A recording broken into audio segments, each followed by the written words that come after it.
Olá, queridos alunos.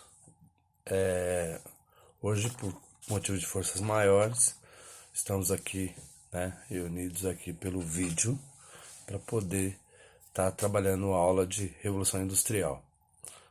A Revolução Industrial, o que ela foi? Foi um processo de transformação econômica, político-social que acontece como parte das etapas da industrialização a partir do século XVIII. Por meados do século XVIII, para o XIX. Definição, é substituição das manufaturas pela maquinofatura. Distinção, força matriz. O que é força motriz? Força motriz é exatamente quando nós utilizamos a força do ser humano ou a força de tração animal para poder fazer algum tipo de trabalho. Exemplo, uma máquina de costura velha, Minha avó trabalhava, minha mãe já teve esse tipo de máquina, no qual com o próprio pé você pedala e você tem uma força para poder fazer um certo tipo de trabalho. Então isso é força motriz. A manufatura também, ela pode ser caracterizada a partir de trabalhos com ferramentas manuais. Então, essa força motriz ela é substituída pela maquinofatura, que é principalmente é, com a máquina a vapor. A vaporização, há uma explosão, faz com que a máquina funcione e com isso vai mudar completamente os instrumentos. Isso vai acontecer a partir do final da Idade Média, no qual, nessa fase, o artesão ainda é dono da matéria-prima, é dono dos instrumentos, é dono do produto final. Só que isso tende a mudar com a Revolução Industrial, Com o processo da industrialização, é claro que o processo de produção passa a não fazer mais parte do trabalhador, Nesse processo, os ricos comerciantes são dono da matéria-prima e vai acabar argariando tudo o processo e fica tudo nas mãos deles, Os ricos artesãos também são donos dos instrumentos, então todas as pessoas vão acabar fazendo com que esse processo se torne um processo minoritário na mão de uma única só pessoa, fazendo com que esses trabalhadores das manufaturas, e da parte artesanal passem todos para o processo de maquinofatura, com isso centralizando todo o poder na sua mão. O trabalhador agora não controla mais a produção, ele recebe a produção. O horário do trabalho, o ritmo de trabalho, ele é ditado pelo patrão e não mais por ele.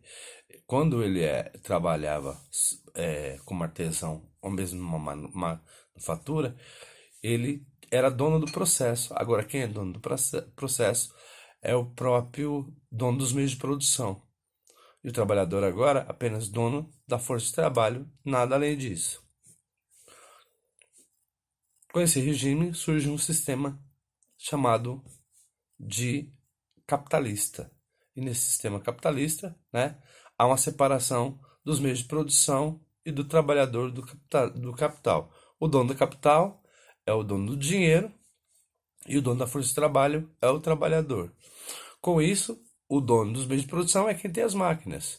E o dono da força de trabalho é exatamente o trabalhador.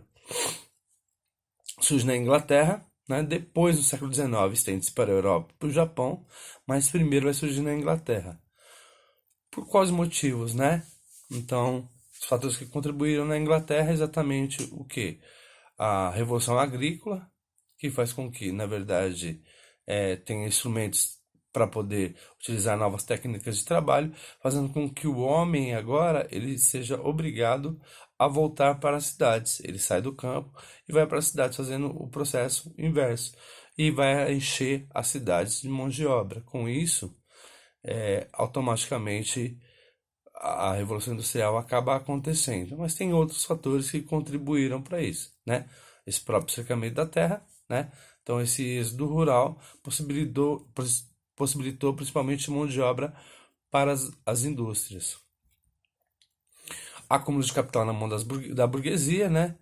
Lembra que eu falei para vocês do ato de navegação com Oliver Cromwell? Então, esse foi um dos fatores também que fez com que monopolizasse a parte de produção de exportação na Inglaterra, e com isso, e trocas comerciais com as colônias, né? Tudo isso fez com que, na verdade, a expansão marítima fez com que a Inglaterra tivesse uma marinha enorme e, com isso, possibilitasse essa parte de estar é, agariando mais fundos para a própria para o próprio dono do capital, e com isso a Inglaterra, cheia de dinheiro, não podia ser em outro lugar. Além das jazidas de eh, minerais, como carvão, ferro, etc., que existiam na Inglaterra, impulsionando esse tipo de evento que aconteceu lá.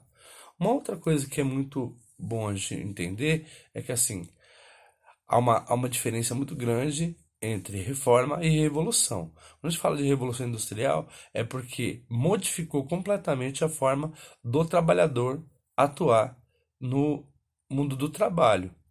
Se fosse apenas uma reforma, seria, por exemplo, parecido com as reformas religiosas que vocês viram o ano passado.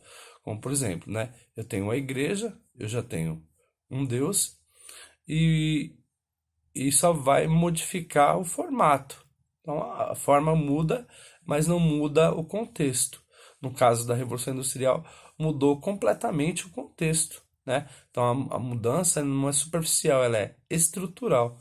Ela muda todo o modo de produzir, tá? Vamos lá. Uma outra coisa que é bom observar também, né? Organização do sistema bancário inglês financiando as próprias empresas. Porque quem tem o dinheiro é o Estado. Então o Estado acaba fazendo isso, né?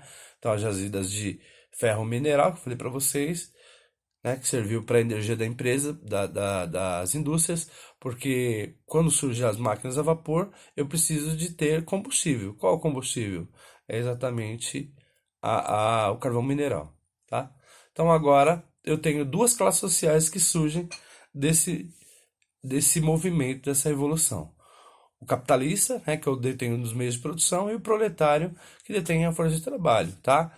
Eles são classes antagônicas, ou seja, classes diferentes, eles não se misturam. Condições de trabalho que é complicada.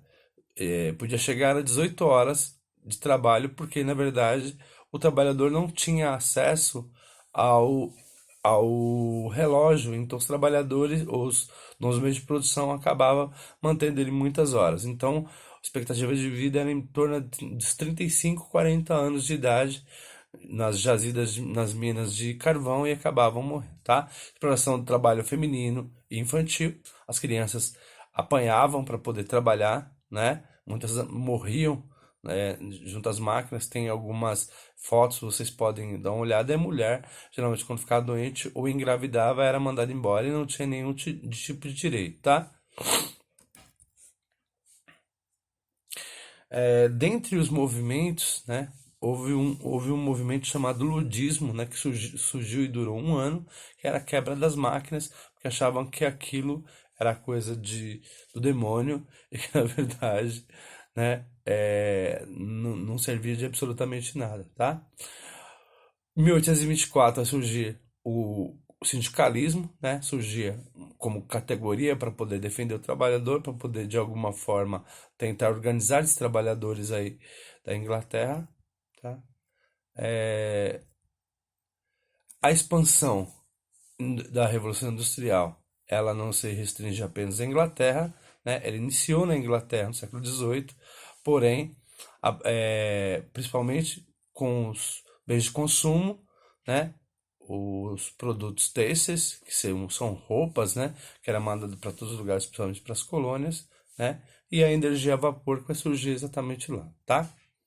A Revolução Industrial, ela se espalha para a Europa, para a América, para a Ásia, para outros lugares, cresce a concorrência, né?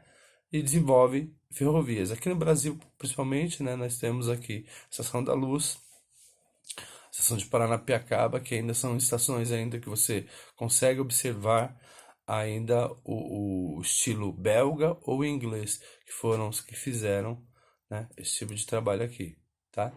Surgem novas energias, como a hidrelétrica, né, e o derivado de petróleo. O transporte também se revoluciona com a locomotiva e o próprio barco a vapor, tá? Na Inglaterra vai surgir as multinacionais, né? E na verdade explode o consumo em massa e a expansão dos meios de comunicação, tá?